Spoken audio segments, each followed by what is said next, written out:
Actually, it's around this area. As parents were fleeing,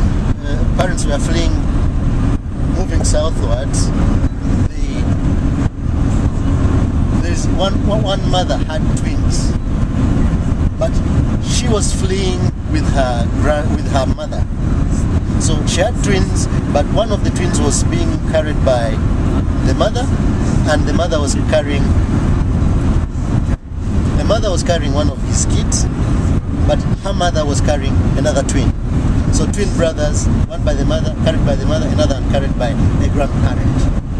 But as they were running, they reached where there was crossfire, and the grandmother moved on, but unfortunately the mother was killed, was shot by a stray bullet, and she died. And the kid, the twin, remained on the back of the dead mother. One of the soldiers from today it's the government forces, the government soldiers, saw that there was a baby on the back of the mother. So he picked the baby from a dead mother, but asked among the fleeing population to look after the baby, because most of the people who were fleeing were maybe from the same location or from the same locality. But what the soldier did was to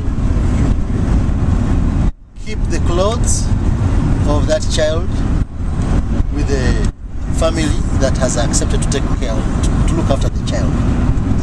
But the grandmother fled with the others. They kept moving to the south, to the IDP camps, but the soldier maintained contacts with this family that has taken up the child. He kept visiting to know how the child is doing. Then at some point, that family that took up the child returned to their home. They returned to their place, their village. But also, the grandmother of the child, where they were in the IDP camps, after they were closed, the grandmother returned home to the same village with a baby. Now, 2 years later, our staff, Save the Children staff, went on a family tracing mission. But in the meeting with the village community, in the community meeting, one of the community members brought a child. He said, I picked this child from a soldier who was fighting from a community that had come from a particular location fleeing towards the south. I still have the child now. Do you know the names of the child? No, she was a baby. He was a baby. Can you guess where the parents were heading towards? Yeah, they were heading towards the south, but I suspect they were coming from Bugesera.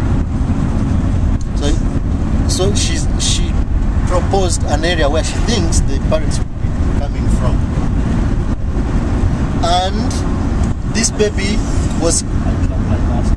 had these clothes, There was the cloth that the mother was using to carry her, and also the shirt he was wearing. Of course, it was not fitting him anymore, it was smaller. So our social worker took the picture of that cloth and the shirt and the picture of the child. And during the tracing, we would take the pictures to display them in public places. Anywhere where you know that these pictures would be seen. Maybe in a marketplace or in a village gathering, we would display them. So, in the process of one of the people came to identify, to see if they could identify some of these children. But an old woman identified one of the pictures. The first thing she identified was the piece of cloth. She said, I know this cloth. I think I know this shirt. It was a shirt of my grandchild. I know they died because I saw the mother being shot. The mother died.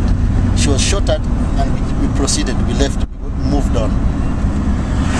So she told our social worker about how she separated with her daughter who was carrying a baby.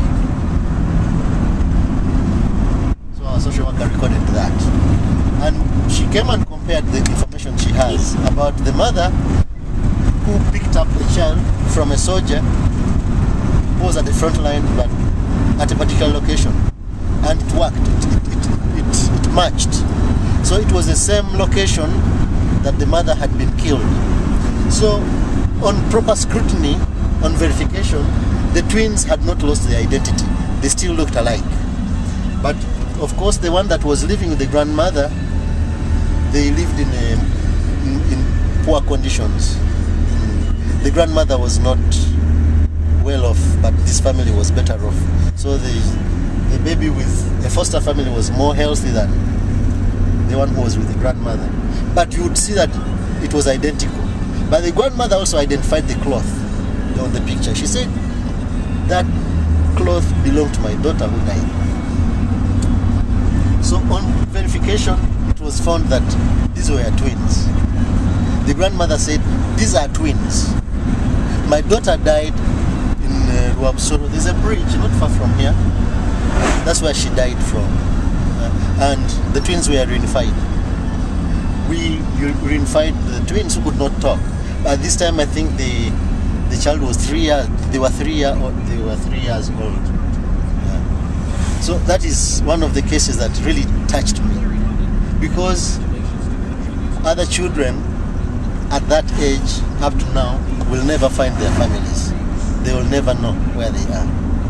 But this one was able to meet his twin brother with his family, because the father also survived.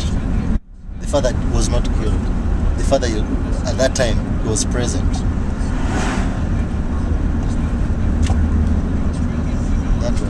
It was really moving. It was really touching. It was, how can they be reunited after 3 years?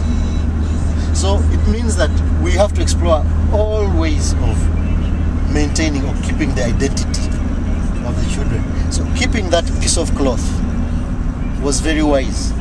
And also the soldier handing the child over to the community member, somebody who would know, who would still remember that the movement of people, the people that were moving towards that direction on that particular day were coming from this place.